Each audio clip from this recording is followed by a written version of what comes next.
Hey everybody, it's Dylan here to introduce this month's Release the Fans. Now normally for Release the Fans, we take someone from our Terror of the Deep tier over on patreon.com/Emerald City Hockey, and we'll randomly select somebody to come on, talk about their history with hockey, how they became a Seattle Kraken fan, and kind of do like a back and forth with them, asking them questions about their hockey history, about the Seattle Kraken. They can ask RJ and I questions about the Seattle Kraken, about ECH, all that good stuff, and we have a good time. Now, for this month of December, we were having a hard time between both the holiday season and both RJ and I being sick, and apologies, you probably still hear it in my voice, being able to schedule something with somebody. And so we went through a couple, and then the random name generator came up with my mom. And we had always figured like parents would be excluded from this, but because we were already having a hard time kind of setting things up, we decided to go ahead and go for it, because, you know, it's the holiday season after all. If this isn't the time to kind of celebrate with family, friends, and loved ones anyway, right? It just kind of seemed to make sense. So the following is a conversation I had with my mom, sat down, talked with her about kind of the lead up to her becoming a Seattle Kraken fan, how all this ECH stuff got going and whatnot. But really it turns into like a California NHL hockey retrospective, because my mom was really around for nearly all of it. And so she kind of talks us through really the history of California NHL hockey as she got to experience it living both down here in Southern California, but also up in the Bay Area when the Sharks were in their early days. So it's a really interesting and fun conversation. I had a lot of fun doing it. I hope you enjoy. We go through lots of stuff, including touching on some of my hockey history stuff, even pull out some artifacts of those days. So I had a lot of fun. Hopefully you enjoy it. Next month, back to normal. If you're interested in ever being a part of one of these Release the Fans episodes, go check out the Patreon with the link in the description below. Again, once a month, we randomly pull a name out of that Terror of the Deep tier over on Patreon. They come on. We have a really good time with them. It's a lot of fun. But for now, enjoy me talking with my mom. All right, Mom. So thank you for doing this. Thanks for joining me in our studio, the ECH studio South. Yeah, ECH Studio South, to talk about your history being a hockey fan, your journey to the Seattle Kraken. What a long, winding road it's been. I was gonna say it's probably a pretty long journey. But we should probably start at the beginning. Okay. It's generally the best place to start. At the beginning, Bilbo how said, did somebody from Southern California get into hockey back in the early 70s? I was going to say, because, you know, you and Dad both unusual in the sense that you're both from California. Yeah. Like the fact that we're here. Yeah, the fact that like our family goes back in California history is actually like pretty unique. But yeah, why don't you let's just start at the beginning there. Okay. So, actually, when I was young, my brother had a friend who was from Washington State. Actually, he was from Walla Walla. And he played hockey. So my brother started playing hockey at Topanga Plaza, for anybody that knows the San Fernando Valley. It was a big deal.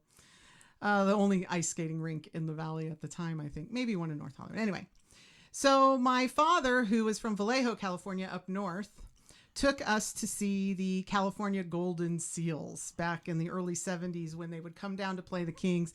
And I was hooked. I loved it. And so then we became Kings fans. And after I met your dad, we would go and get student tickets.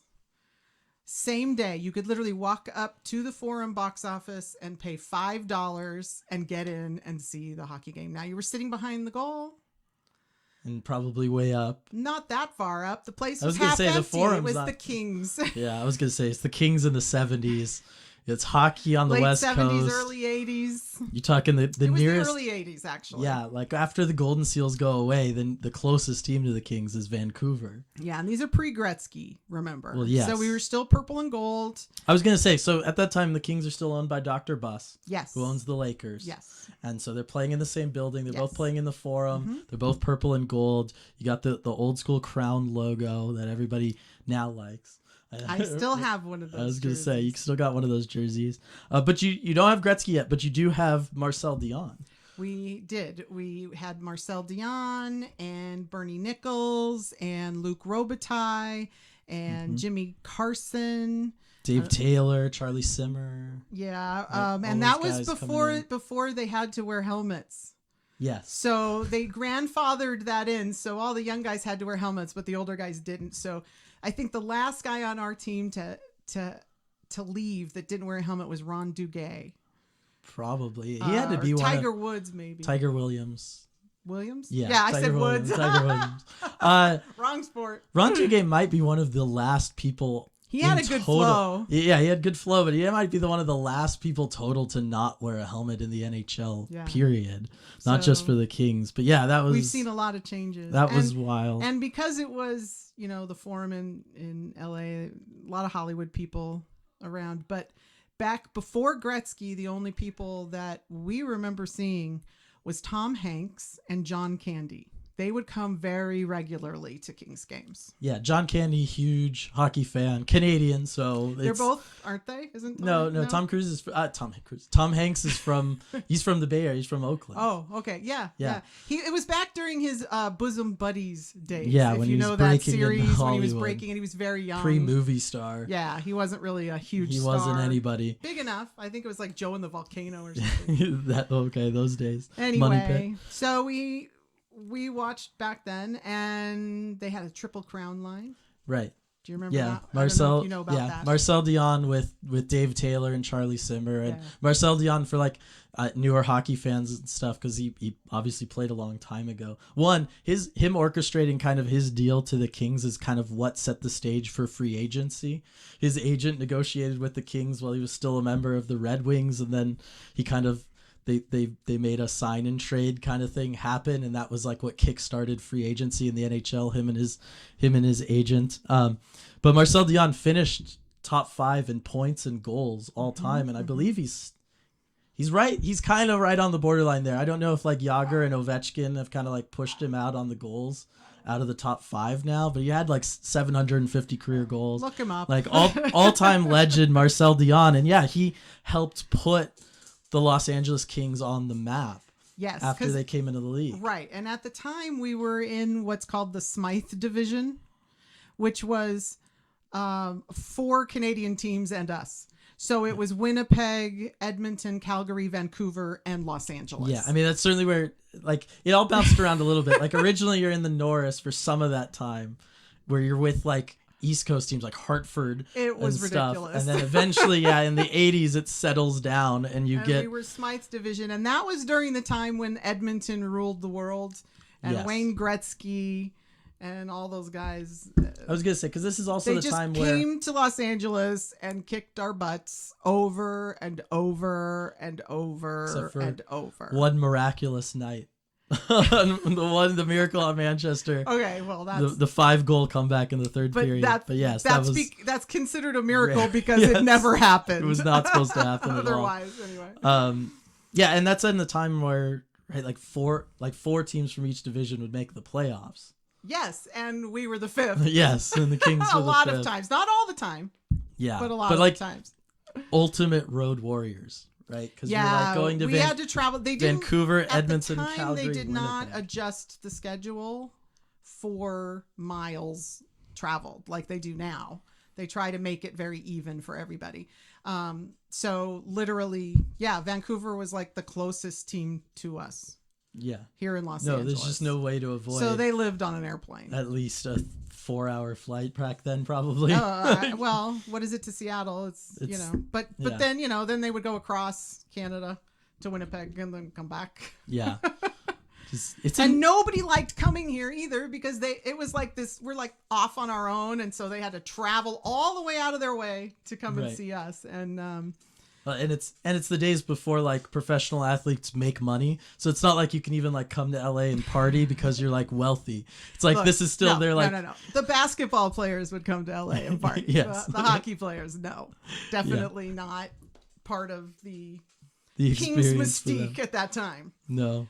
But then Bruce McNall comes over. I was gonna say over. Is he Canadian? He might be Canadian. I don't know. I don't remember. But a coin dealer because this is back in the days where you could purchase a pro sports team just by being a really good coin dealer. How much that he paid for it? That's a good question. I don't know offhand either, and I can't use my phone because it's recording us right now. Anyway, doesn't matter. But he purchases it from Dr. Bus. Yes. Yeah.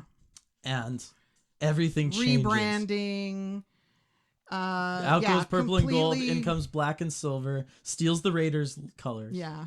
That's a story for another day. Yes. And then introduces the infamous Chevy logo. Yes. Which the chevron or yeah. It's like a Chevy truck logo. Bow tie or something. The bow tie. It's called the bow tie.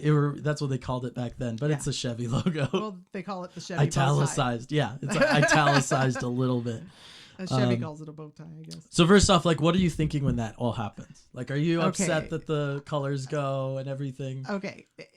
It was you don't have a crown anymore. It was an interesting time because not just that the colors changed, the ticket prices went up a lot. We could hardly afford to go to games anymore because we used to go to a lot of games because they were relatively inexpensive.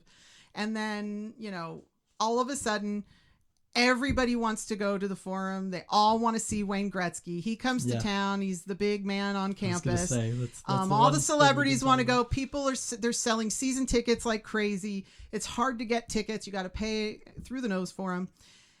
And then, so there's all of that going on.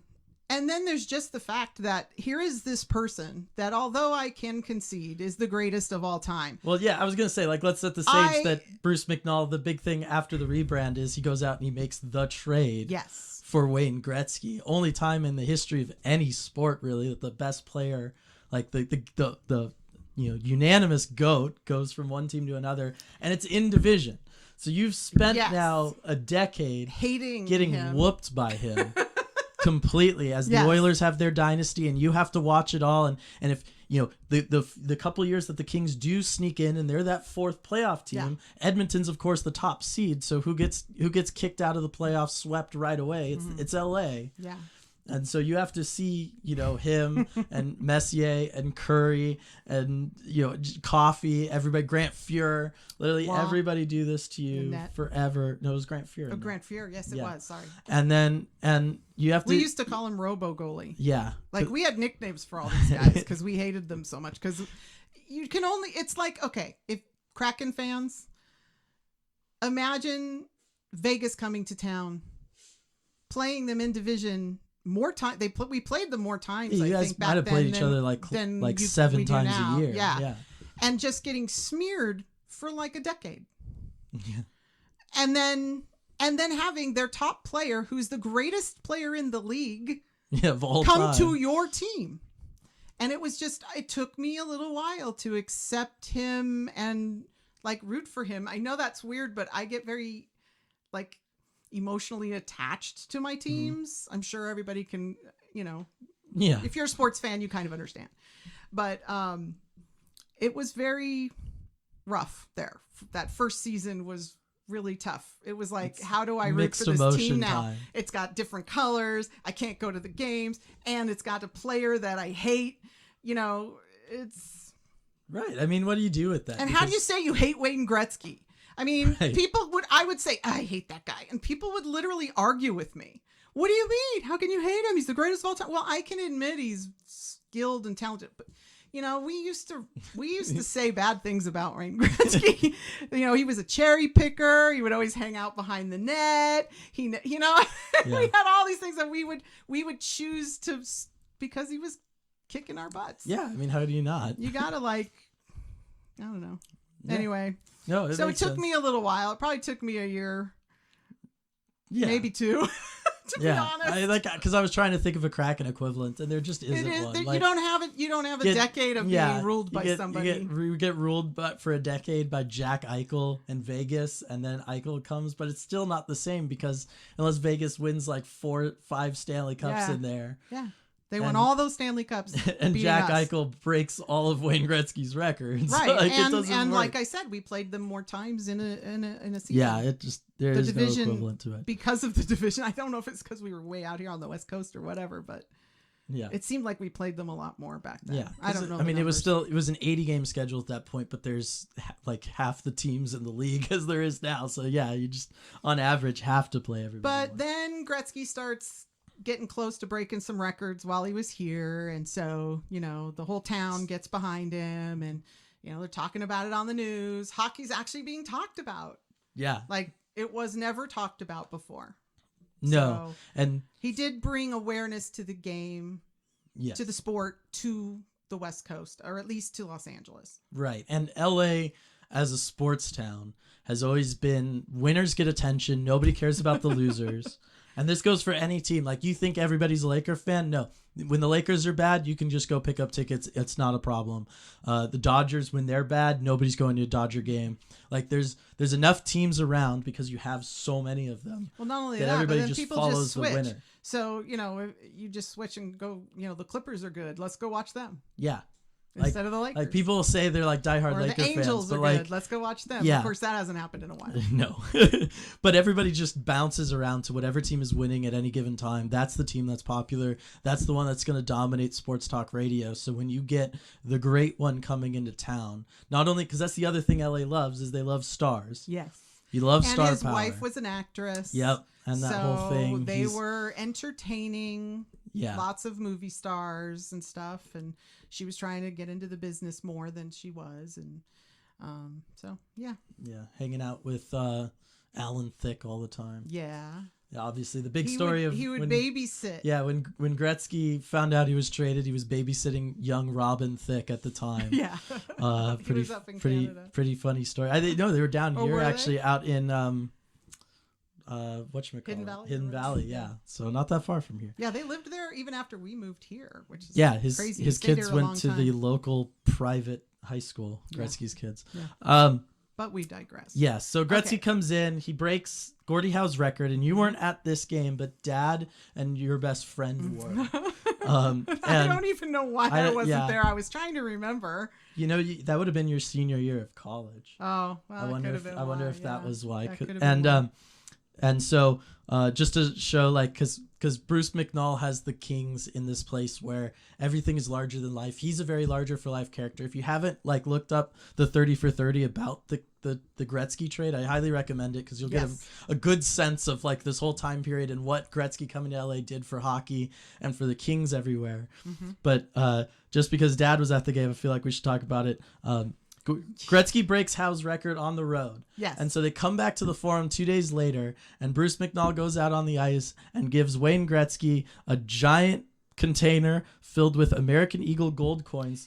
He said it was like a glass bowl. A fish bowl. I don't know if it was supposed to be like a cup of some kind, but so these are $100 gold coins each, and he gives him 1,851 because that's how many points Wayne Gretzky has now. And then he gives Gordie Howe. But wait, that's not all. I know. Well, then he gives Gordie Howe 1,850 silver Eagle coins. All totaled. Rubbing it in because it was second. Yeah, all totaled was about $20,000, so significantly less. But that's what you get when your team's I remember Gordie Howe was coming to those games. Yeah, he was waiting for the record. He was very broken. supportive. Yeah, it was cool stuff. But then after that, he gives him a Rolls Royce. Yeah, he rolled a Rolls Royce out onto the ice. Just because that's Bruce McNall. Because why not? I'm sure the ice crew loved that. Oh yeah, and everybody waiting. Everybody was the officials, the other team waiting for the game to start. LA fans love a winner, yes. so they don't care. And then we get to the '93 Stanley Cup team. Mm-hmm. And all of this because the Kings, infamously didn't win a Stanley Cup. They come in '67 as part of that expansion. They kept trying to get Gretzky help. And they're trying, and this One 93 man team, not a championship win. Like, it's got a ton of names. Like, I'm gonna rattle off names. Like, so you have Gretzky. At this point, he's brought over Yari Curry and Paul Coffey to help him out from his Oilers days. And Marty McSorley's obviously there. We'll get to him in a second. But you've got Luc Robitaille puts up 63 goals that season. Rob Blake's coming into his own. He's 23. Tony Granato, Sandstrom, Jimmy Carson's still there, and then Kelly Rudy in net. Yeah. So if you watch like Sportsnet coverage of Canadian games, Kelly Rudy on there, he's quite a character, fun guy. But this '93 team, they go to the Stanley Cup final against the Montreal Canadiens, Infamously, the last time a Canadian team has won a Stanley Cup was this 93 Montreal team. We cursed them. And this is seemingly, hey, Gretzky can make it happen with another team. Like, that's a big deal for his legacy. Mm-hmm. Obviously, for the Kings, you've been in the league since 67. You haven't won a Stanley Cup. Mm-hmm. Can you finally get it done? And what happens, Mom? We don't get it done. Okay, so there was, I don't know the order of everything, but there was the Miracle on Manchester game. Was that during that? No, series? that was back when Gretzky was with the Oilers. Okay. This is just about the McSorley this is the thing. McSorley thing, yeah. All right, so at some point during the game, we're playing the game and we were winning, and then during, I think it was the third period. Yes, you have a 1-goal lead in the third period. Yep, we come out, and in the third period, Montreal decides they want to do a stick check on Marty McSorley's stick to see if his curve is illegal. Yes, so that's, for those of you who don't know, that's a rule that you can only have so much of a curve. At least it was. I don't know if it still is. I think it still is. And so they literally stopped the game to do a stick check, and they check the stick, and the stick is too curved. And so he goes to the box. Yeah. Because that's a penalty. Montreal scores on the power play. They score to win in overtime. I can't even speak. And then the series just goes downhill from there. Yeah, we didn't win another game, I don't think. Yeah, you didn't. And I hated Marty McSorley forever. I still kind of hate him. Because third period, Stanley Cup final, why are you using an illegal stick? Now, story goes that our sticks were delivered to the wrong locker room. Yes. Okay, before the game. And that, of course, was fixed. But everybody suspects they saw the sticks. They knew whose stick looked like it was. Yeah, and they waited until they needed to, and they did it. And that cheap decision by Montreal cursed all Canadian teams from winning the Stanley Cup, and they have not won the Stanley Cup since. It's a big thing here. Yes. That we cursed them for that, because you don't win or lose a hockey game based on a stick being too curved. Nobody has, I've never seen it called. BS way. I've never seen it called before or since. It's like crazy that you would pull that rule out. Because so many players used illegal sticks back then because it helped you. Like you could get such a wicked shot out of it. So it was just like this thing, like all the top guys did it. And so it was just like this understanding of but like. He wasn't even like the sniper or anything. No, I don't know what the hell he was doing. I don't know either. So I don't know. But yeah. So literally Los Angeles cursed the Montreal Canadiens. Right. And that's why it was a big deal in 2012 when the Kings finally win a Stanley Cup. Canada was celebrating because they were hoping the curse would be broken. Yes. But hasn't been. So but not yet. That's good. So don't ever call stupid things like that. Right. That, don't matter anyway. Yes. Don't be cheap. Don't try to win cheap. This is the moral of the story. Yeah. A lesson I should probably learn. Sportsmanship. I mean, I guess he was technically breaking a rule, but come on. Really? Yes. I mean, it wasn't like it was like this. I mean, it's it like had a total just banana been like curve 2 degrees or something over. Because they have like a weird, like if you go like it's on YouTube because it's such a like famous moment, but it's literally like they have like this weird like protractor thing that they bring out, and then they start like measuring the curve of the stick, and it's and we like were really watching on television, looking. and we like, were what is happening? Screaming at the television. Yeah. We were literally screaming like crazy. Oh my gosh, it was awful. All right, so that's so much heartbreak. I right. can't. Let's move on. Right, so that's 93. So that's 93, and then in 94 I get born, and much like when big Dorothy, Northridge earthquake. Well, I was gonna say there's the big Northridge earthquake. You're pregnant with me. You deal with all that. You got to sleep outside. The house isn't safe. All that kind of stuff. That's why he's weird. Yeah, that's probably it. I'm born. There's all the aftershocks shaking the hospital around as I'm born in Northridge Hospital. Yeah. So there's all that stuff. But I'm born. Mm-hmm. It's like Dorothy going to Oz. Color has entered the world. As we all know, architecture in the world before I existed was like Soviet era. It was just concrete blocks. Okay, so everything got better, and I got less sleep. Yes, so that's basically how it goes. Yeah. You're all welcome, by the way, for color and for architecture. Architecture, yes, you're welcome, everybody. So I get born, and then a couple years later we move to San Jose for Dad's work. Yes. He's in the tech thing. He's jumping on that Silicon Valley, early days Silicon Valley stuff. Early adopters. And a couple years before that, the San Jose Sharks had come into existence. And by the time we move up there, they're no longer playing in the Cow Palace. They have the Shark Tank. They had the Shark Tank. But, I mean, you guys make the decision. You were hockey fans before. We were Kings fans. Right. And at that point then, we were used to playing San Jose. They were in division, and they were rival. Not like a rivalry, but, they were... Yeah, I mean, it's a team in your division. We would root against them. Yeah. But you guys make the decision of you're living up there, and you're going to start, following the Sharks. You're going to start going to Sharks games and watching them on TV. What people have to understand is back then, you didn't have the internet like you do now. And you didn't have the ability. We had cable, but it wasn't like sports channels. You only got like Fox Sports West, and they would only show you your local team. So we would watch when the Kings came to town to play the Sharks, but ultimately we got no news about the Kings because we got box scores out of the newspaper at this point. Okay. Anyway, so we're around Sharks. I'm seeing Sharks interviews and everything else. And so we start going to Sharks games. And so we start rooting for the Sharks at some point because we literally couldn't see the Kings. We couldn't have anything to do with the Kings. It was very hard. Right. And so we tried to follow them. Right. But, and you made the decision. But we wanted to see hockey. And this is informed. Right. And this has informed a lot of me and how I approach the sport, both back when I was younger and then certainly now doing the job I'm doing now, which is that you were going to be a hockey fan before like kind of any one individual team. Right. And maybe that's because of all the heartbreak that I had with the Kings. You were just so done. It was I'm done. You're still pissed off at Marty anymore. McSorley and you just weren't going to do it. I don't know. No, really though, you want to watch hockey. You watch what you can get. And it wasn't like it is now where you could just go on the internet and find a game or right. Have ESPN Plus that's going to show you every game except for your home team. Yeah. Which is idiotic. Exact opposite. But anyway. Yeah. So we started watching the Sharks. We started taking you. Right. So that gets me interested in hockey. Yeah. And we watched a lot of it on cable too. Yeah. I got pregnant with his sister. Mm-hmm. And so we watched a lot of hockey, I think, during that year. Right. And you wanted to learn how to skate. So I took him ice skating and I taught him how to skate. And then he wanted to play hockey. And I'm like, you don't skate well enough to play hockey. Yeah, because I'm 3 at this point. He's 3, yeah. And so he was like 3.5 maybe.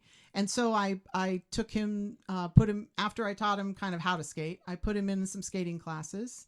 Like a regular one at first, and then a hockey skating class. Right, and that was that rink for kids. That was that hockey rink at the mall. That was in Cupertino. Yeah, at the hockey, there was a skating rink at the mall. And my skating instructor was awesome. He had the marker he'd bring out onto the ice and make the little stuff for us to do and everything. And much as I am now, I was not a strong skater back then. And he would blow bubbles, and then the kids would have to chase the bubbles. Yeah, like this guy was elite. He got him skating pretty well. I remember having so much fun in those classes. So you did that, and then eventually I went. The Sharks practice facility opened. Yeah, that opens up. Sharks Ice. Sharks Ice, and they had started like juniors teams, little kid teams and stuff. And I went to see. You were probably 4 at this time, 4.5. Yeah. And I went to see if they had any, pee-wee hockey, like little 5-year-old hockey, kindergarten hockey or whatever. And they did. And I said, well, he's not quite 5. You were almost 5. And they said, well, can he skate? Whatever. And so you skated for him, and they were like, okay, we'll take him. I think they just needed kids. Really. Yeah, I was gonna say, they just needed it's a brand new program. They need to support this building that had 3 rinks at the time, I think. Yeah, it did. So it was a big facility for up there. And they probably just wanted the signups. But how's that, everybody? I was just like Crosby, McDavid, all these guys playing with kids much older than me, because it was, I think, 6U. Yeah. So there might have been some 6-year-olds in there. Yeah. And you played. You were almost 5, and I think you played until like you were 5.5. Yeah, I didn't that stick year. with Yeah, him very long. he was. I was They tired were of getting all bigger and smoked. stronger. Yes, they could skate faster. It was, but he hung with it. I tried for as long as I could, but yeah, like it's one of those, it's just like little kids soccer or anything, right? Where it just becomes swarm ball, Swarm or puck. swarm puck, and so because I was just so much younger, and I wasn't a great skater, I still not a great skater. It was just like by the time I'd get down to one end of the ice, they were all already He'd heading be back turning the other around and way. heading back the And other. There's only so much you can do of that. I think I have a before. picture of you standing in the net, straight up and inside the net. Yeah, you were that small. I probably just gave up and I pulled a Bergeron at that point. It's a story I'll tell on a Red Glare at some point. Yeah, that's Patrice a good story. Bergeron That's as a good kid. story. But I have here some artifacts of this time, Mom. You can talk. Okay, so Double check that it's still recording. okay. Oh, back Video's then still recording. his favorite shark was Owen Nolan. Yeah, well, And how he would could you say not? he couldn't say it. He would say Olin Nolan. Do you remember that? Yeah, Nolan. Nolan. Nolan. Olin Nolan. I mean, Owen Nolan. It's a hard name to say Nolan. fast. Owen Especially Nolan. as, you got like baby teeth coming in and out. And And he all would that. wear this shark shirt that was so long. Yes, it was it the was a only one we could jersey. find with his name on it. It was a It small was an Owen child, Nolan small, but he was like jersey. 4, and it would come down to his knees. Very cute. All right, so I have here a couple Oh, geez, look at what you have. things. We got my original Look at that. practice. There we go, 99 Ice Center of San Jose. A little practice sweater. I can't believe you still have that. I have so much of this stuff for some reason. I'm glad. You- well, you know you what? kept it. I This kept is a lot of very- it because, I mean, come on, it's Wasn't like- adorable. It's wasn't so like- small. It's adorable. I'm like, how am I going to get rid of this? 5-year-old me is like, hey, we need to keep this. Here's my hockey pants, my girdle. It probably maybe fit around look, my my thigh hand. now. my whole body in there. I have my entire pad set up. Got my little chest protector, It's stinky. and I'm trying to see try to get something good in here. My little tiny elbow pads. Yeah. So I've got all that kind of stuff. Oh This my one's gosh. my favorite. This is bringing back My so many little memories. helmet. That that thing is tiny. It's tiny. He was so small that getting him dressed in all of these pads, because they're so cumbersome and he was just little, we would stand him up on the table at the Isoplex. You know, they have the tables where Yeah. you eat. He would we would stand him up there and get him dressed. Yeah, well, he's gonna bend down. You can't reach that far down, even if you squat. And then there's these. See, I love those. I should put a string on those and hang them over the rearview mirror. You can wear them like a big Flava Flav Yeah, thing. they're there. so cute. All right, now the next one, because this informs really the next step in the hockey journey. Okay. As and we're going down this Travers Dylan to family address thing. this. Why the Ducks? Yes, why the Ducks? Why is he always talking about the Ducks? And why do I always talk about them kind of fondly? Yeah, So- we'll explain. So I showed you the practice jersey. This was the other jersey I had. This little Mighty Okay, Ducks so now CCM jersey. you've got to remember that the Mighty Ducks cartoons had just come out, and those were like the And the coolest movie. ever, and the Mighty Ducks movies, and he loved all of that stuff, and then we saw that jersey and we got it for him, and he wore that to every practice after that. Yeah, I loved this. He loved thing. that. It was, Disney owned the Ducks at that time, and I was the perfect age for their propaganda. And that's how all that started. Yeah. But then we ended up moving back down to Southern California. Right. And so we started taking you to Ducks games because we were here. Right. And the Ducks And are kind of you like had already forsaken the Kings at this point, so it was pretty much. well. At this point, they're playing in Staples Center.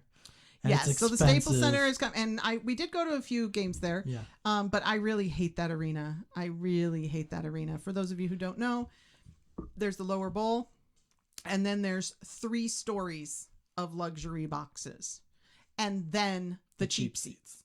And So, if so you're gonna take a consequently, kid or 2 kids at this you're point, so far away, and the stairs are so steep. so steep.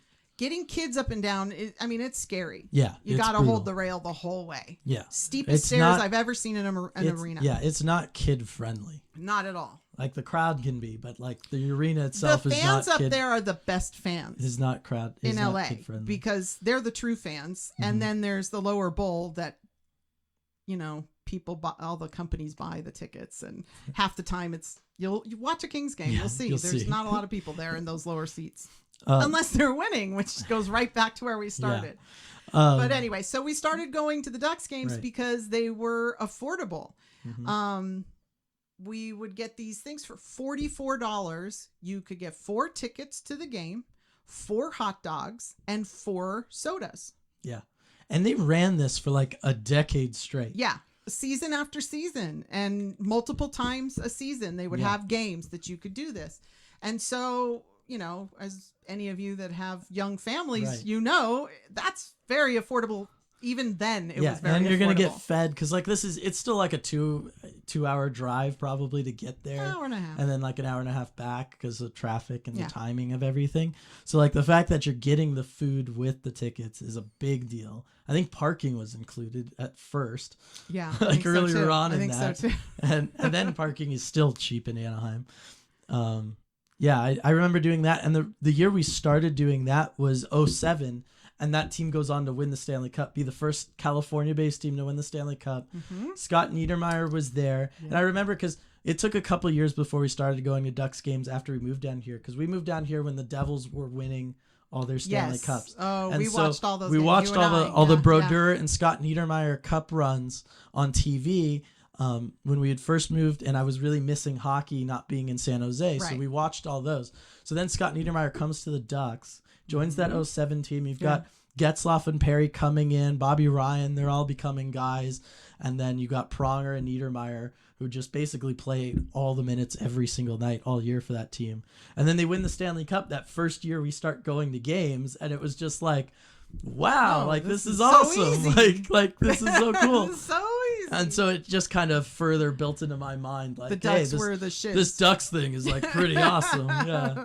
So, but so that's why the Ducks, if everybody's curious to know, because we hate the Staples Center, which is now the Crypto.com arena, and they're way too expensive. And like I said before, at some point I just want to watch hockey. Right. You want to be in the building. I want to be in the building to watch hockey. Yeah. You all know that. Anybody who's been knows it's so much better if you're in the building.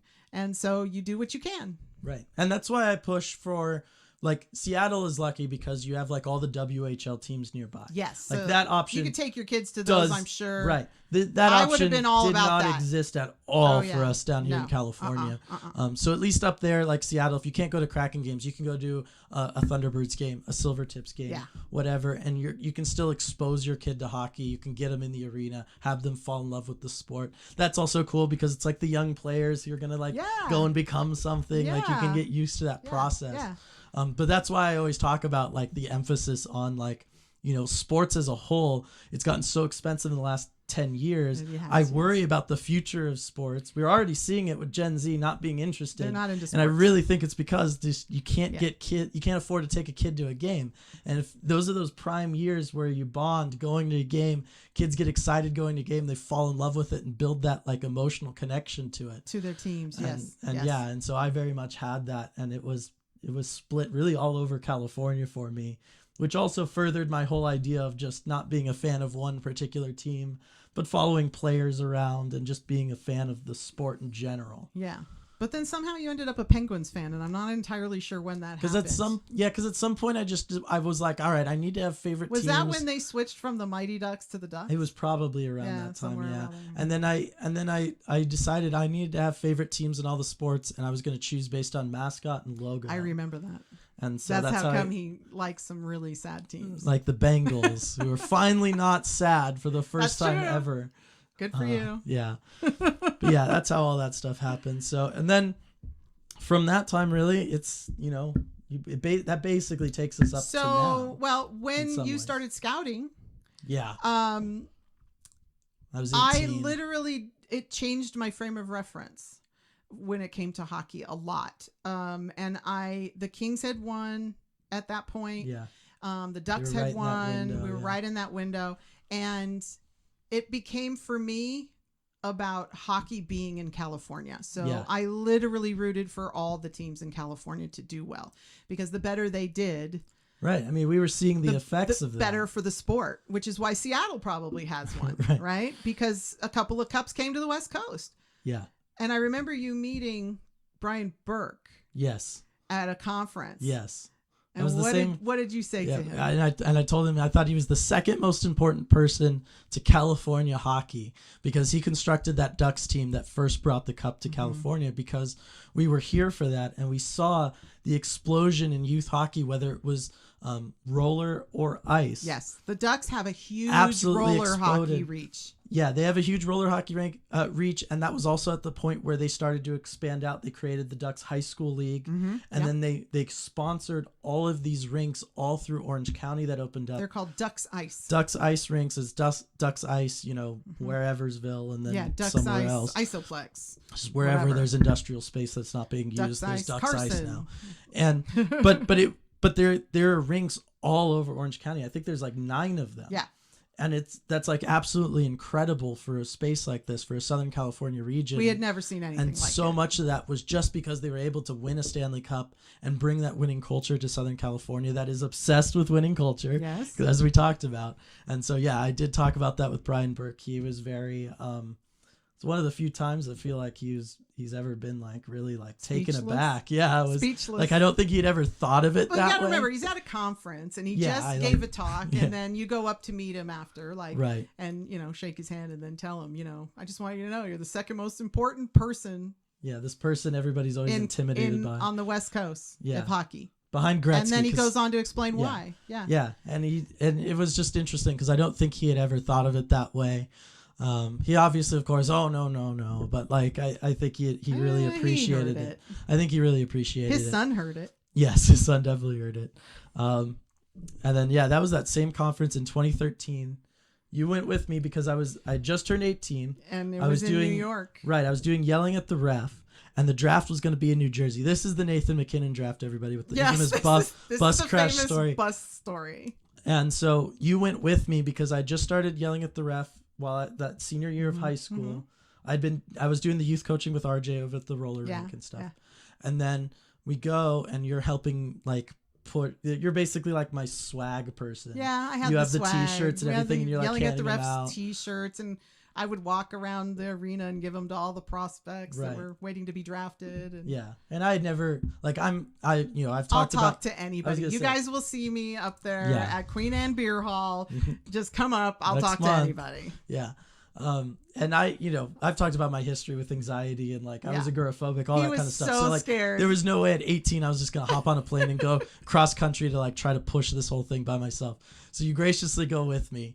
But I handled all the networking stuff. I talked Yes, with Brian yes. Burke. All the- I talked with Mike Johnston, which is how I end up with All Portland. the business stuff. And Pat Brisson ultimately, which started this weird on and off. Yeah, he kept running into Pat Brisson. Weird little because business, later professional his kid friendship. was somebody you were I was scouting Brendan, who's now in the Vegas Yeah. Golden Knights organization. Yeah. Yeah. And then so you went with me, and then you were like my swag person at the draft, when we get to the arena. That was the one year they decided to try to do all 7 rounds in one day. They decided never to do it again. It was miserable. Nobody long. liked it. It was awful in New Jersey. But they were busing everybody from New York to Jersey and back from because no one Manhattan. wanted to stay in New Jersey. And then you're the associate, because I think I've only ever referred to it as my associate left their phone at the arena. That would be the But mom. that was you. So I left my phone sitting on the The armrest. at the arena. We were sitting with people that were From there the from the conference, conference, yeah. The same SMWW conference and everything. So we conference. knew the people we were sitting with at this point because we had been with them for 2 days. And I don't realize I've left it till we're on the bus heading back. Now we're only this. There's us and another group of people on this bus because the draft is still going on. But we're right, we're we took outta off here. it's it was long. starting the 4th round. We're just forget this. This is taking forever, and 'cause nobody is It's good been a long anymore, day at that and- point too, and everything. And the other group of people on that bus is Willie O'Ree, who broke the color barrier for the NHL. We just happened to be there on the bus with us. Well, halfway back to Manhattan, I realized I don't have my phone, and I'm like, oh my gosh, So we get there, and I tell the guy, I'm so sorry, I left my phone. Are you going back? He says, yeah, just stay on the bus. we'll take you back. So we get back. I call someone we met at the conference. Yeah. He gets your phone, so we know he says, it's yes, there. I've got your phone. I'm holding it. Don't worry. And I've got all the pictures from everything, like of him with like Brian Burke and everything. Seth Jones. That started my before. Yeah. Because my weight loss journey is done in before and after photos with Seth Jones. My before and after, and it works because Seth Jones lost a lot of baby fat too. So I don't know if I have those pictures. I'll maybe add them in here to the edit. Yeah. But that's the before picture. Yeah. Anyway, so I had all these pictures on my phone, so I was really mad at myself for leaving it. So we get back to the stadium, and they literally won't let us back in. Yeah. They're like, nope. I'm like, I left my phone. And they're like, nope. And I'm trying every trick I can think of. I go to different entrances. I'm talking my way, whatever. He calls Tony. I think it was Tony. Yeah, it was Tony. And he brings the phone, and they let me just inside the thing so I could go up the escalator and meet him. And I get the phone. It. So we decide, okay, we're definitely leaving. But now we're like totally spent because these bus rides are not short bus rides. No. So we're already tired. We're already exhausted. So we book it out because at this point we see all the buses are filling up. Like there's lines now for the buses. This next pack of buses is like all going to take off here soon. There's like 4 buses lined up in a row. Yeah, so we book it and we just hop on the first bus we can because we don't want to have to stand there and wait the 40 minutes. The door was open. We saw it. Yeah. We hopped on. People had already gotten on the bus. It's I packed. Just turned to Dylan and I said, we're just going to take whatever seat is available. We don't need to sit together. Yeah. And so I go and I jump into a seat and you jump into a seat and I'm sitting there and all of a sudden I realize that I'm sitting right behind Nathan McKinnon. Right. And I realized because I'm sitting right in front of him. Yeah. So I sit down and then I turn around to see where you end up sitting down and Nathan McKinnon is literally between us. But luckily I have my phone, so we're texting each other. We're like freaking out. It was fun. So we were listening to that conversation and there was some other people on that bus. Yeah. As we were looking around. It's on there. That was a good, and then anyway, the infamous crash. The crash, and then Dylan and Nathan McKinnon having fun and making jokes about the crash and everything. And then I think we have that picture too, because at the end we get off the bus and he took a picture with you. I'm sure I would love to run into him and see if he even remembers that because he was so exhausted. He was through the whole thing. It's entirely possible he doesn't even remember the bus crash just because he had done all that media and everything. He was exhausted. Yeah. A lot of the guys on that bus, you could tell. And there were some like media people on the bus with them and then some parents and stuff. And you could just tell they had been through a lot. Yeah, it was a lot. But anyway, I don't even know how we got on that. I don't either. Anyway, but that was all fun. But then, somehow you ended up a Kraken fan. Yeah, and now you're a Kraken fan. Long story fast short. Forward up to now. Long story short, you're now a Kraken fan. And how was that first season watching that team for you, Mom? Very reminiscent of my Kings seasons. So reminiscent. It took me full circle. I was like, oh my God, if I attached myself to another team that's going to be 10 years of misery. But here we are this year. Yeah, Ron Francis helped you out. Every year, there's hope. Yes. This is a sports fan thing. Yep. There's always hope. I think everybody's heard my rants about hope at this point. So it's the other thing, because you exposed me to Star Wars at a young age, so hope is a big thing in my life. I'm a big nerd. I can't help it. Yeah, and so now you're a Kraken fan, and our community is, of course, very thankful to have you for nothing less than awesome stockings. Yeah. You're welcome. There you go. I'm glad they're going to people who appreciate them. Yeah, and your insights during Use the them Patreon, in good health. your insights during the Patreon live streams. Yeah, if you're not on those, check them out if you can. Join for a month, just to come on with some pearls of wisdom, and then come on just to like poke at me and RJ. Yeah, because I've known RJ since forever. You guys were in middle school too, and so yeah, you taught the lab that we became friends in. Yeah, whole separate story for another day. When RJs can join us, we'll do that. Yes, we'll do that. We'll get all into that. The whole Dylan and RJ history story. Yeah. All right. Well. So anything else you want to know? No, I mean, is there any questions you have about the Kraken or about ECH that you need answered that you don't get to ask all the time anyway? No. Nothing that you would want me to ask with a bunch of people listening. Then that sounds like the perfect place to end this conversation. Thanks for helping us out and doing this on short notice. Welcome. And I'm sure everybody's going to have a good time listening. I was going to say, I hope it was okay. I was gonna say You all are enjoying it. It's not super Kraken focused, but I think it gives a good insight into obviously why I'm the way I am, but also just the idea of There's a lot more. West Coast hockey, right? And Yes. and somebody who's kind of been through all of this stuff that I think Kraken fans are going to start running into some of this stuff too. I mean, there's still this perception of West Coast hockey. As you see people on the East Coast where most of the media is centered, the hockey media anyway, staying up till 10 o'clock, 10:30 for a puck drop, they're not doing it. Right. Why would they do that? They're not doing it. We'll become intimately familiar. So you can have the best players in the league and they're not watching. No, we're going to become so familiar with that as Maddie makes his final push for the Calder as this season goes on. Yes, and everyone's just going to be like, Owen Power. And it's like, that was really exciting. That's probably my favorite Kraken moment was I went to. Yeah, you were there for Maddie's first goal. His first home game. We were in the building for that, Dad and I. And that place was crazy. I think I was screaming as loud as I could scream. And everybody was. Yeah. It was insane. That was the dawn of the lucky Maddie jersey we had. Yes, which is still working. Yes. Yeah. Every game she wears it too, he has a good performance. Can't say they win all the time now. No. But at least they put in a good showing and he gets a point. So that's still something. Yeah. Maybe we'll make a big if he needs points at the end of the year, we'll make a big push to get you as many games as possible.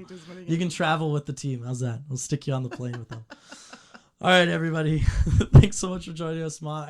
I think this might be the only professional interview I ever do that I can say, love you. Love you too. I can go, love you. Bye. See you next time. See ya. Thanks for joining us, everybody. And remember, if you want to be on one of these episodes of Release the Fans, all you got to do is go join our Patreon over at patreon.com/Emerald City Hockey. And if you're a Terror of the Deep tier patron, every month we do a random drawing, pick somebody out of that hat, and get to be featured on Release the Fans. Get to talk about your hockey journey, how you became a Kraken fan, and then get to ask RJ and I any questions you might have about the Kraken, ECH, all that good stuff.